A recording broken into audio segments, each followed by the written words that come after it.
అంటే న్యూస్ ఛానల్కి సంబంధించి ఇతనేమో కొత్త, ఏది మాట్లాడాలో ఏది మాట్లాడకూడదో తెలియదు. చూడండి ఏం మాట్లాడుతున్నారు. అంటే ఇంట్రో కూడా ఏదో పెద్ద చూస్తే పరిస్థితి. జూమ్లో ఇలా అనుమతి. నమస్తే పాదయాత్ర గారు, చెప్పండి. సరే ఎలా ఉన్నారు? బాగున్నాను. చెప్పండి.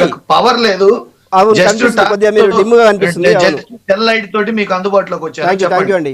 ఒక విషయం సార్, ఎందుకంటే ఇది ఒక లిక్కర్ స్కామ్కి సంబంధించింది కావచ్చు, లేకపోతే అదేవిధంగా మైన్కి సంబంధించింది కావచ్చు, ఇవన్నీ ఒక సీరియల్ ఎపిసోడ్ లాగా సాగుతున్నాయి. నిజంగా గత ప్రభుత్వంలో మనం ఒకసారి ఇంతకుముందు కూడా ఒకసారి లిక్కర్ పైన డిస్కషన్ చేసుకునే సందర్భాల్లో కూడా ఇలాంటివి, అంటే ఎవరు ఎలాంటి తప్పు చేయలేదు, ఎవరికి లిక్కర్ స్కామ్ లో కావచ్చు, ఇంకో స్కామ్ లో కావచ్చు, మా నాయకులకు సంబంధం లేదు అని చెప్పినటువంటి వైసీపీ నాయకులు ఇప్పుడు అనుమానాలకు దారితీస్తున్నటువంటి పరిస్థితులు. 2 సార్లు సిట్ అధికారులకు వాగ్మూలం ఇచ్చినటువంటి మిథున్ రెడ్డి కోట్ల చుట్టూ ఎందుకు తిరగవలసినటువంటి పరిస్థితులు వచ్చిందంటే ఏం చెప్తారు పాదయాత్ర వెంకరెడ్డి గారు?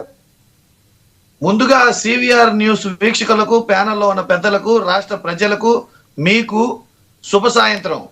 మానవుడే మహనీయుడు, మనిషే దేవుడు, సత్యమునే పలకవలను, సత్యమేవ జయతే. నేను ఒక మాట చెప్తాను, ఇక విషయానికి వచ్చినప్పుడు నేను ఒక మాట చెప్తాను, చెప్పండి. ఇక మీరు అత్యుత్సాహంగా ఎలా మొదలుపెట్టాడు చూడండి. సత్యమేవ జయితే, మానవుడే మహనీయుడు, మనిషే దేవుడు, సత్యమేవ జయ. ఏంటో ఈ ఇంట్రోలు ఏందో,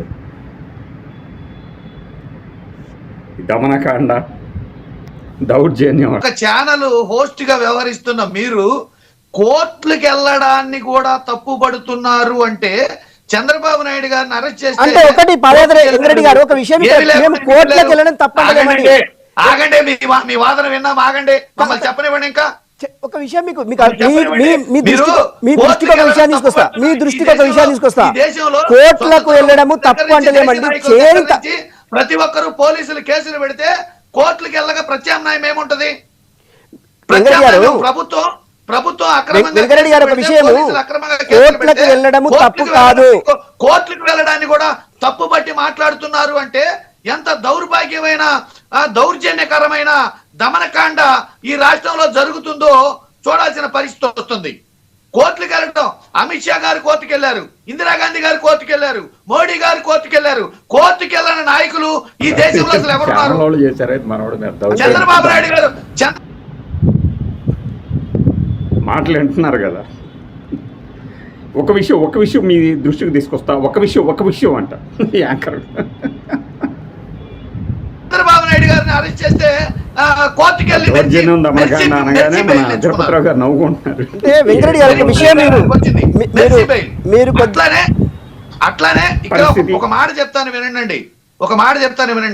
మనం డిబేట్ మాట్లాడేటప్పుడు, మనం ఒక ఛానల్లో డిబేట్ నిర్వహించేటప్పుడు టీడీపీకి నాయకుల కంటే, జనసేన నాయకుల కంటే, కూటమి ప్రభుత్వ బీజేపీ నాయకుల కంటే, కూటమి ప్రభుత్వంలో ఉన్న కార్యకర్తల కంటే అత్యుత్సాహంగా ముందుగానే డిబేట్ కండక్ట్ చేసే ఛానల్లో ఉన్న హోస్టులు మీరే స్టేట్మెంట్లు ఇచ్చేస్తారేంటి సార్? ఒక విషయం మేము అలా చెప్పాలనుకుంటే మేము వైసీపీలను పిలిచేవాళ్ళం కాదండి సార్. ఒకటినండి, మేము అలా చేయాలనుకుంటే వైసీపీలను పిలిచేవాళ్ళం కాదండి.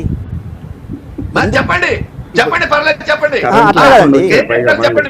ఇప్పుడు చెప్పండి, మీరేం చెప్తారు? ఓకే, మిథున్ రెడ్డి గారు, గతంలో మేము ఎలాంటి తప్పులు చేయలేదు, మేము సిట్టు అధికారులకు ఎలాంటి సమాచారాన్ని, ఏ వాగ్మూలమైనా ఇవ్వడానికి సిద్ధంగా ఉన్నాము, వాళ్ళు ఎలాంటి ప్రశ్నలు అడిగి కూడా మేము సిద్ధంగా ఉన్నాము, మేము ఎలాంటి తప్పు చేయలేనటువంటి వ్యక్తి ముందస్తు బెయిల్ కోసం ఎందుకు ప్రయత్నాలు చేశారనే అనుమానాలకు దారితీస్తున్నటువంటి పరిస్థితి ఉందండి.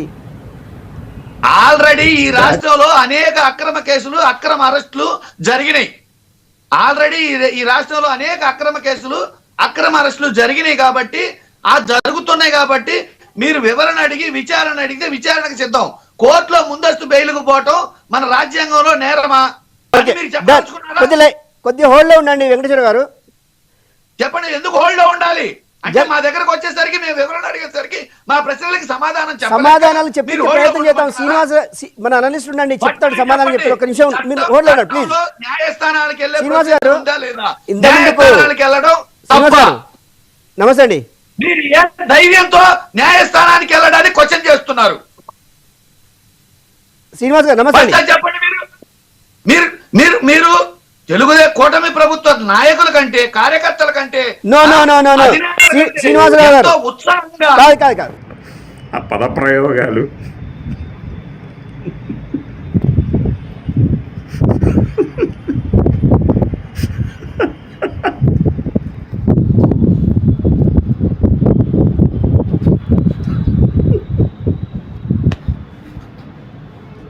అసలు లైట్ తెప్పించి సరైన పని చేసాడులేండి.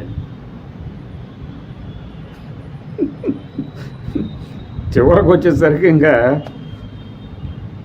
తిరుపతిరావు గారు నవ్వు ఆపుకోలేకపోతే ఈ అడుసు మళ్ళేమో గంభీరంగా ఇలా కూర్చున్న తర్వాత అనుకోట